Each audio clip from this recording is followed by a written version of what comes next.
mengulang-ulang Al-Quran dengan qiraah itu, akhirnya lulus di Jawa Timur dan sampai ke sana. Alhamdulillah itu barokahnya latihan Al-Quran. Ya, jadi Al-Quran itu memang suatu hal yang tidak mungkin bisa mungkin. Saya dulu pas waktu ada di desa di Madura itu, ketika masih kecil melihat pesawat itu, ya Allah bagaimana rasanya numpak pesawat itu, kayak apa sih enaknya. Ternyata dengan mempelajari Al-Quran, saya 5 tahun mewakili Kalimantan Timur, Hontar, itu dipanggil dari pemerintah saya di Bon untuk mewakili Kalimantan Timur. Dan alhamdulillah 5 tahun itu juara terus. Itu barokahnya Al-Quran. Pesawatnya PP pulang pergi ditanggung oleh pemerintah. Kesana itu kalau pas waktu mahalnya sekitar 1,5 juta, PP 3 juta. Lain di situ dimuliakan, tidak ditempatkan di rumah tapi di hotel selama 15 hari. Ya, kalau di sini kapan nginep di hotel, boro-boro ya. Ya. Itu barokahnya Al-Quran semuanya. Ya.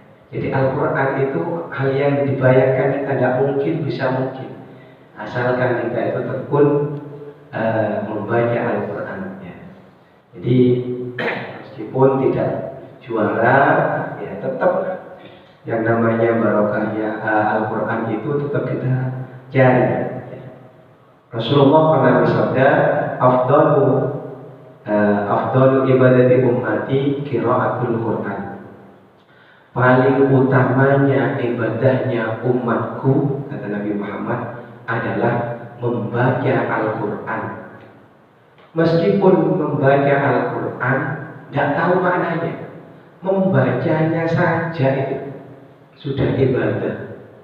Apalagi bisa mengetahui apa arti daripada yang dibaca itu. Membacanya saja meskipun alif lam mim itu dikasih pahala oleh Gusti Allah ya, atas sulitnya itu ya. Jadi orang yang ngaji itu akan mendapatkan 2 hal ya, mendapatkan 2 pahala. Yang pertama, kalau istiqomah dikasih pahala oleh Gusti Allah atas keistiqomahannya itu. Yang kedua, atas pembacaan Qur'annya itu. Jadi 2 hal ini akan didapatkan oleh orang yang istiqomah dalam belajar Al-Quran. Kalau istiqomah seumpama tidak bisa hadir berhalangan sakit, maka Gusti Allah tetap meskipun dalam keadaan sakit ada di rumah, oleh Gusti Allah dikasih pahala. Apa pahalanya? Yakni pahala keistiqomahannya. Seandainya dia tidak sakit, oleh Gusti Allah pasti dianya akan hadir di majelis. Jadi meskipun dalam keadaan sakit ada di rumah, akan dikasih pahala oleh Gusti Allah. Karena seandainya tidak sakit, dia pasti akan hadir ke majelis. Beda hanya kalau ngajinya jarang-jarang. Kalau senang ngaji, kalau tidak senang seminggu, sebulan tidak datang, itu beda lagi nanti. Ya. Kemudian untuk memulai pelajaran pada pagi hari ini, kita buka surah yang pendek-pendek saja yang biasa kita baca setiap hari. Kita buka surah Al-Baqarah juz 3 halaman pertama, juz 3 ayat 254, halamannya 42. Kalau Quran yang ini halamannya 42, halamannya ada di bawahnya, halaman 42 juz 3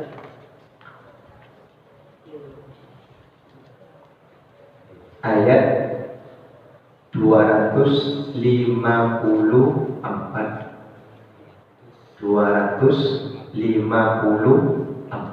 yang diawali dengan ayat ya ayyuhalladzina amanu anfiqu mimma razaqnakum. Ayat kursi. 254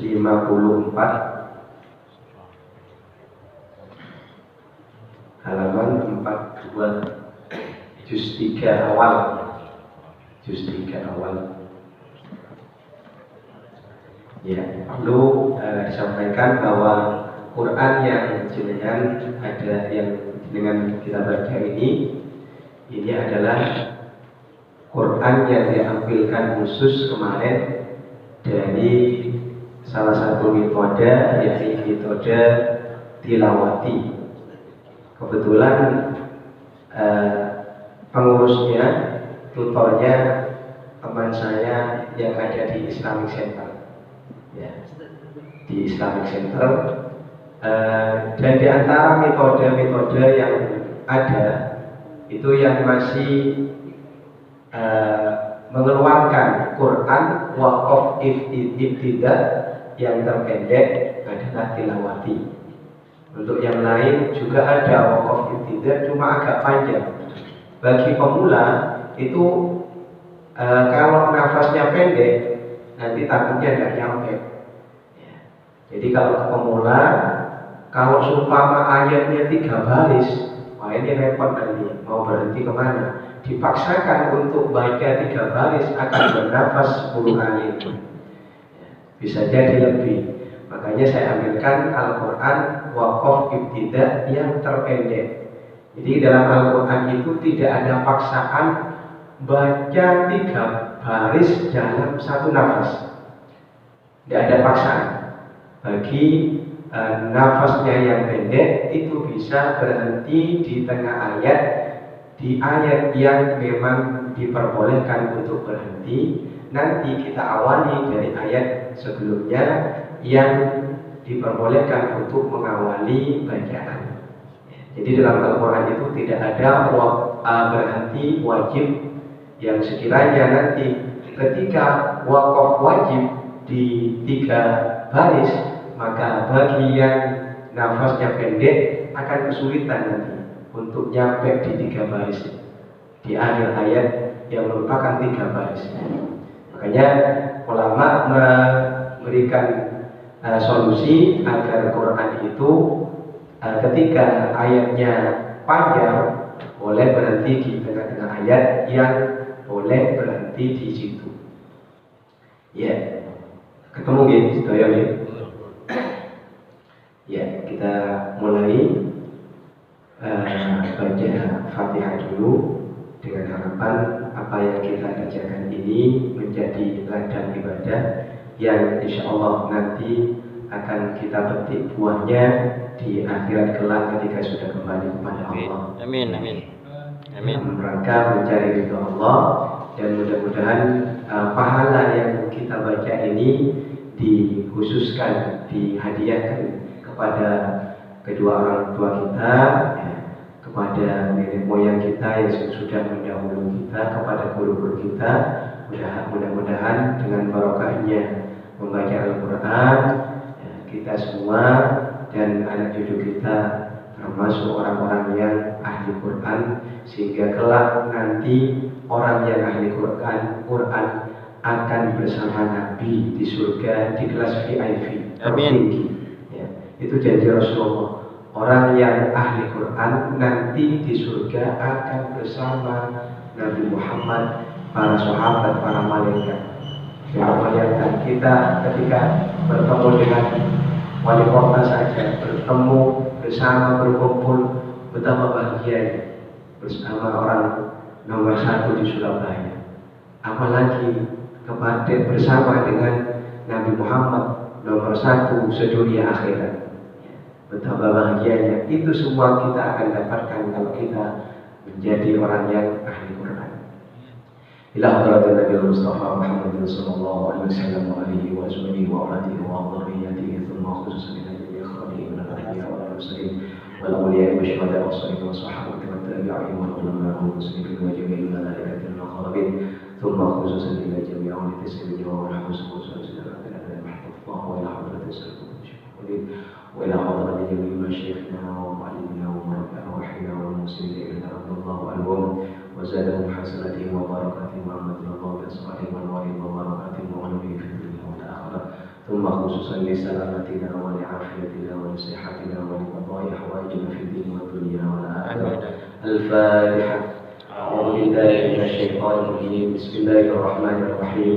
الحمد لله رب العالمين الرحمن الرحيم مالك يوم الدين إياك نعبد وإياك نستعين اهدنا الصراط المستقيم صراط الذين أنعمت عليهم غير المغضوب عليهم ولا الضالين.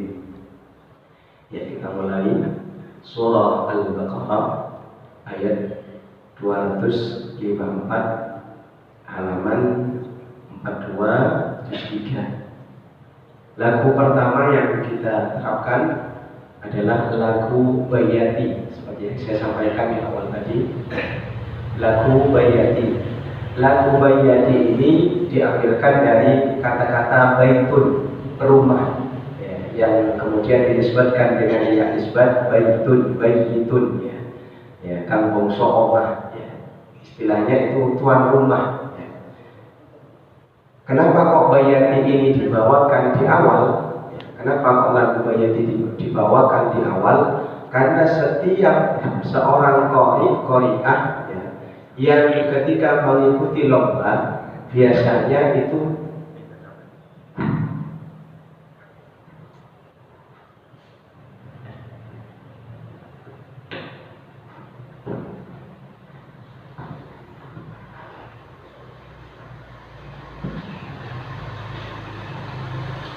ya, biasanya lagu Bayati kenapa kok baca di awal?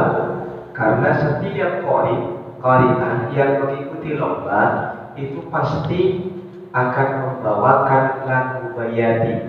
Lagu wajibnya adalah lagu Bayati.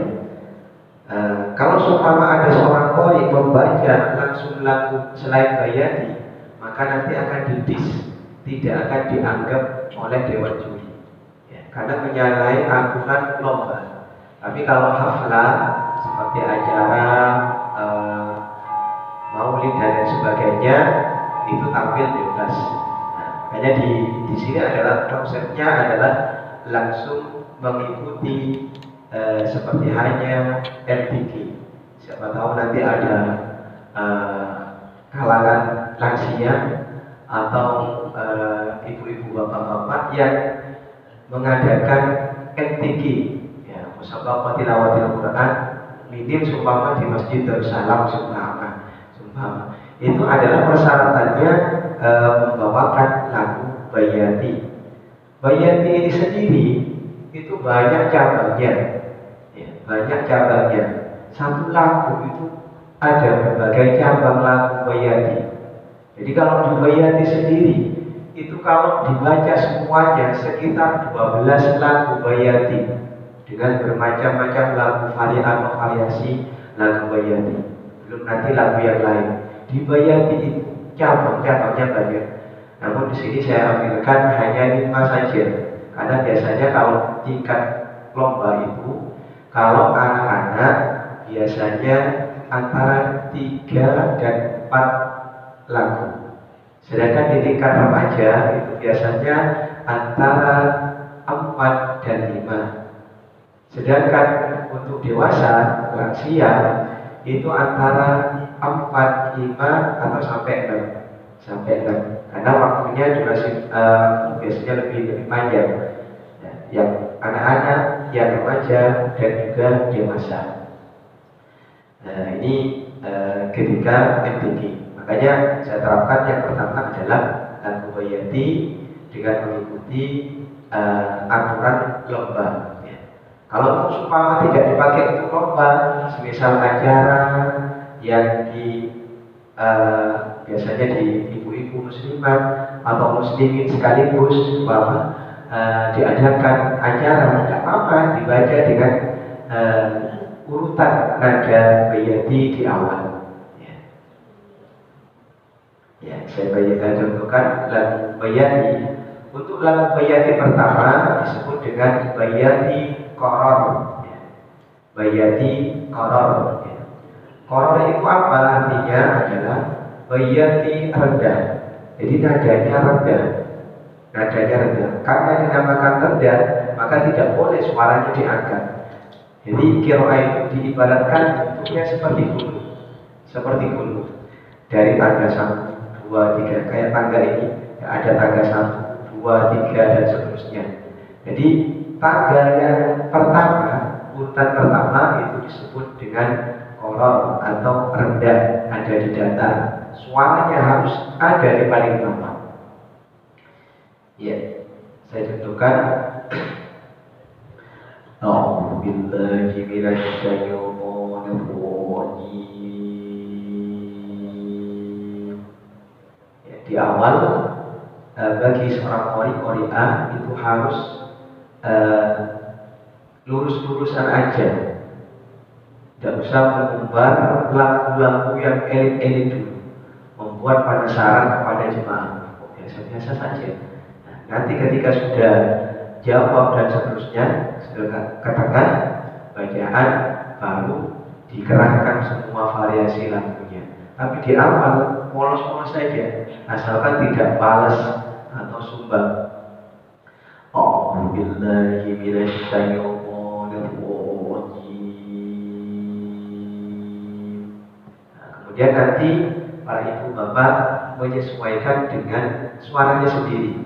Tidak boleh ikut-ikutan ada temannya yang suaranya tinggi mengikuti suara yang tinggi. Tidak boleh, karena nanti fatal ketika baca. Menyesuaikan dengan suaranya sendiri. A'udzubillahi minasyaitonir rajim. Meskipun nada rendah, huruf-hurufnya harus tampak jelas.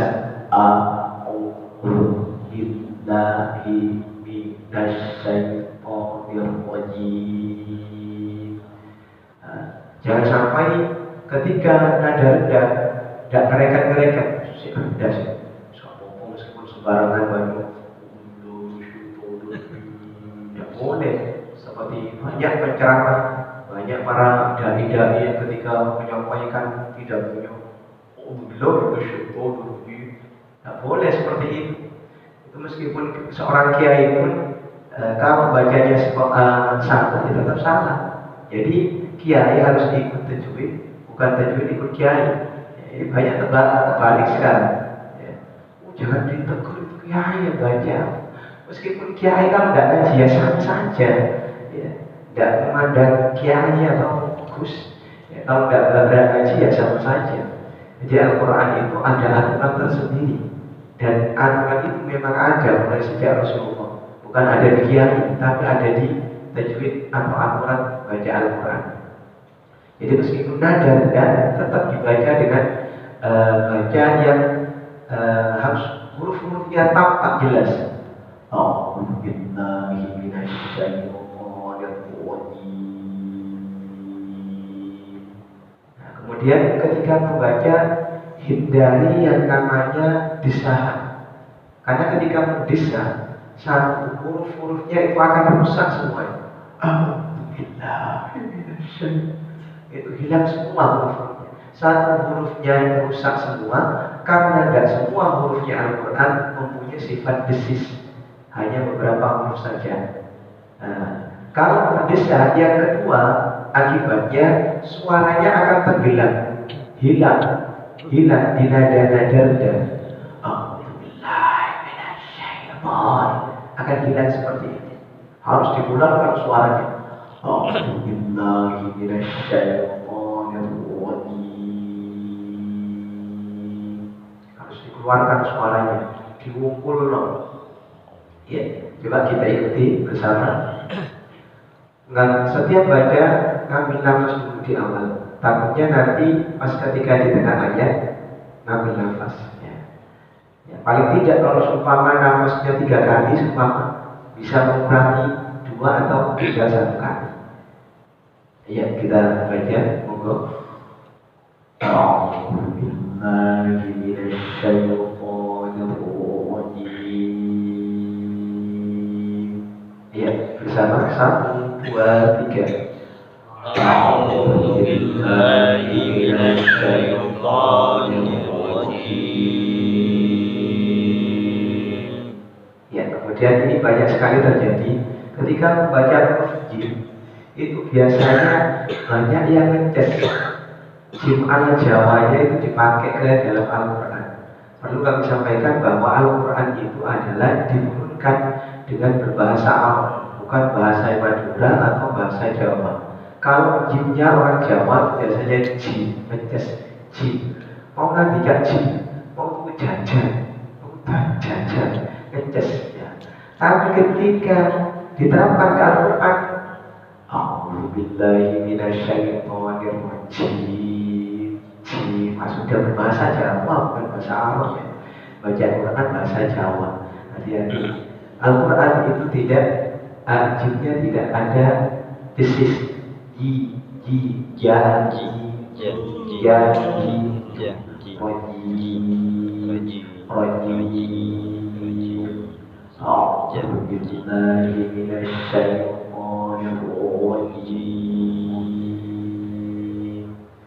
ya, ulangi bersama 1, 2, 3. أعوذ بالله من الشيطان الرجيم. Iya, jimnya sudah betul. Al-Runya, zal dalam lafaz a'udzu itu pakai zal, pakai zal. Banyak yang membaca dibaca dengan zal yang tidak ada titiknya. A'udzu bukan itu, tapi yang ada titiknya. A'udzu. Apa maknanya kalau a'udzu? Saya berlindung. Saya berlindung billahi kepada Allah minasyaitonir rajim, dari syaitan yang terkutuk. Tapi kalau dibaca a'udzu dan saya kembali billahi bersama Allah minasyaitonir, dari syaitan yang terkutuk. Berarti kita ini bersama Allah bermain-main dari dengan syaitan yang terkutuk. Jadi maknanya beda. Oleh karena itu ketika baca Al-Quran, salah satu huruf saja sudah maknanya sudah melenceng jauh. Ya. Kalau a'udzu billahi minasyaitonir rajim, ya, maknanya adalah saya berlindung kepada Allah dari syaitan yang terkutuk. Tapi kalau pakai dan yang tidak ada titik, yang a'udzu billah, ya, saya kembali dengan Allah dari syaitan yang terkutuk. Berarti kita sudah main-main tekuk setan. Ya. Nah, ini sangat jauh sekali. Oleh karena itu, itulah butuhnya ngaji. Meskipun dalam keadaan sepuh, harus tetap semangat. Tujuannya apa? Bukan karena kita ingin juara, tapi memperbaiki bacaan Al-Quran itu, bacaan Al-Quran kita. Ya, a'udzu, ya pakai dzal. Jadi yang terbiasa pakai dzal yang tidak ada titiknya diubah karena sudah tahu a'udzu. Ya. Kemudian minasyaitonir shin yang ada titiknya itu lebih banyak anginnya. Syaitonir rajim. Kemudian ketika baca shin yang ada titiknya itu banyak yang salah pengucap. Ya. Bibirnya munyung ke depan, tapi tetap terbuka, giginya ketok, cuma bedanya dengan sin yang tidak ada titiknya. Kalau sin yang tidak ada titiknya itu tipis, disisnya itu sedikit. Tapi kalau sinnya yang ada titik itu lebih banyak lagi. Caranya adalah nafas yang mau keluar itu ditekan di ruangan ini. Syaitonir rajim. Makanya banyak murid-murid yang teledor di situ, baca Al-Quran di situ. Udah juara, suaranya bagus, ya. Suaranya bagus, variasinya lagunya bagus, udah juara. Ya karena di situ ketika baca a'udzu billahi minasyaitonir, pakai sin kecil, salah. Meskipun suaranya bagus, variasinya bagus, karena tajwidnya salah, ya tetap salah.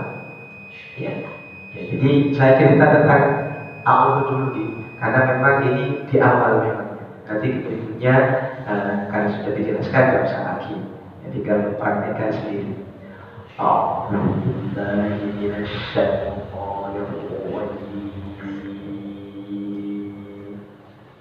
Ya, ulangi lagi dengan diterapkan tadi yang saya sampaikan.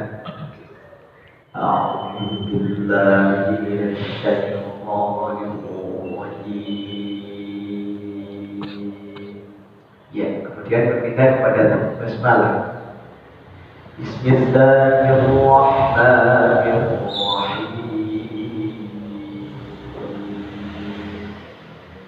Saya ulangi dulu. Bismillahirrahmanirrahim. Ya, bisa diikuti. 1, 2, 3. Bismillahirrahmanirrahim. Ya, saya jelaskan basmalah.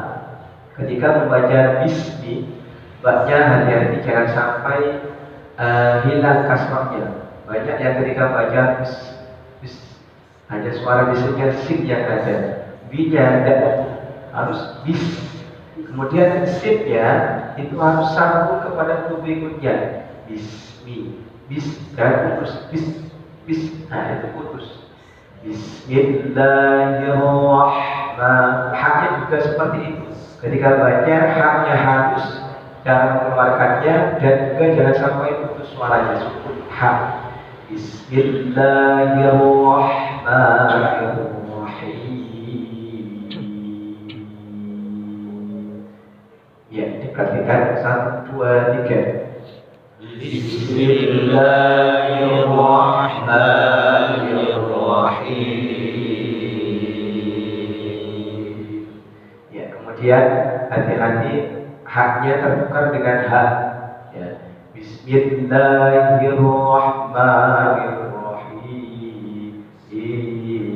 Ini tertukar dengan hak.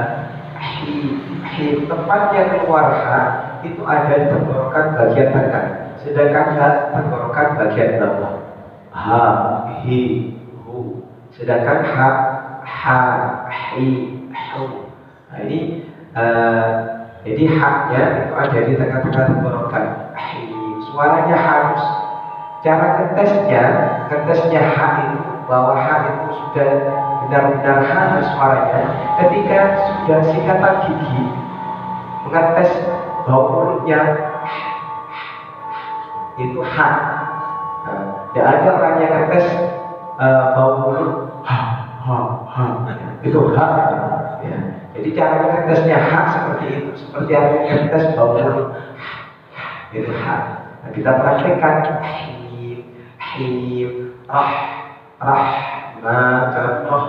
roh itu hak. Nah, terbuka satu huruf saja sudah beda nanti maknanya. Itulah tentunya ngaji untuk membenahi huruf-hurufnya Al-Quran.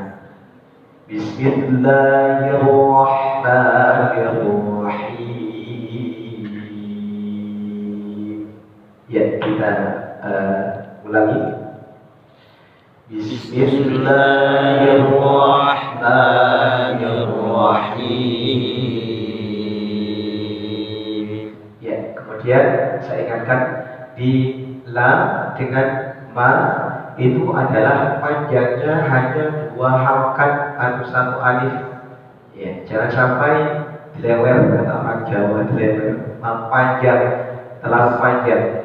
Itu nanti malah lebih. Ya. Bismillahirrahmanirrahim. Itu kepanjangan. Kalau tidak ada kepentingan ditaksir untuk memperindah bacaan, itu tidak boleh lebih dari 2 gerakan atau 1 alif. Misal Bismillahirrahmanirrahim. Itu bukan matobi'i. Panjangnya matobi'i itu adalah 2 harokat. Tapi kalau lebih dari 2 harokat atau 1 alif, bukan matobi'i. Apa namanya? Mad gondrong. Kenapa? Kepanjangan. Bacaannya kepanjangan. Bismillahirrahmanirrahim.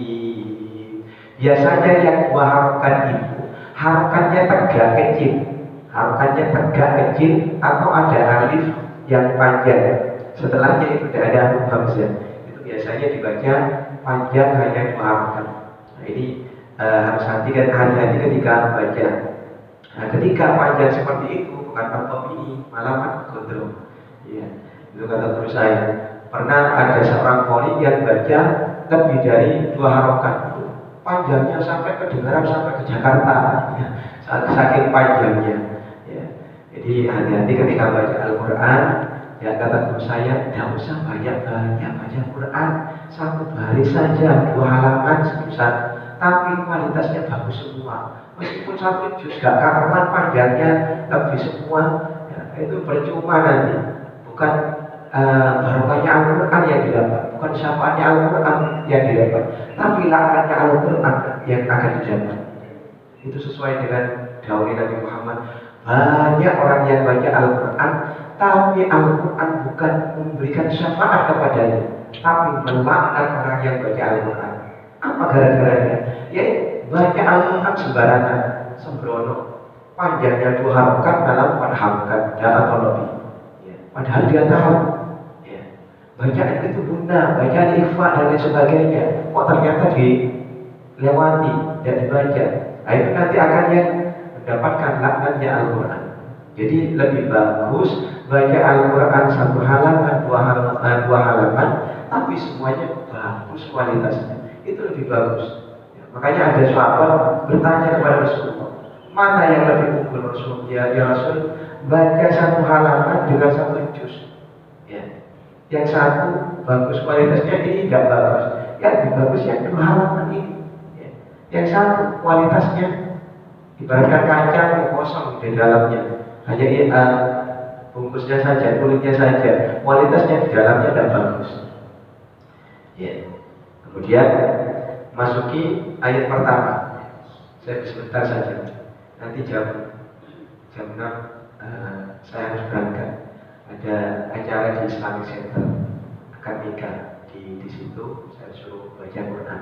Jadi setiap kali saya bulan puasa sampai sekarang sebelum istirahat, belum lagi pembinaan di pondok-pondok, di yayasan-yayasan, sekolah-sekolah umum. Karena sekarang ini tingkatan untuk qiraah ini sudah diminati di setiap kalangan.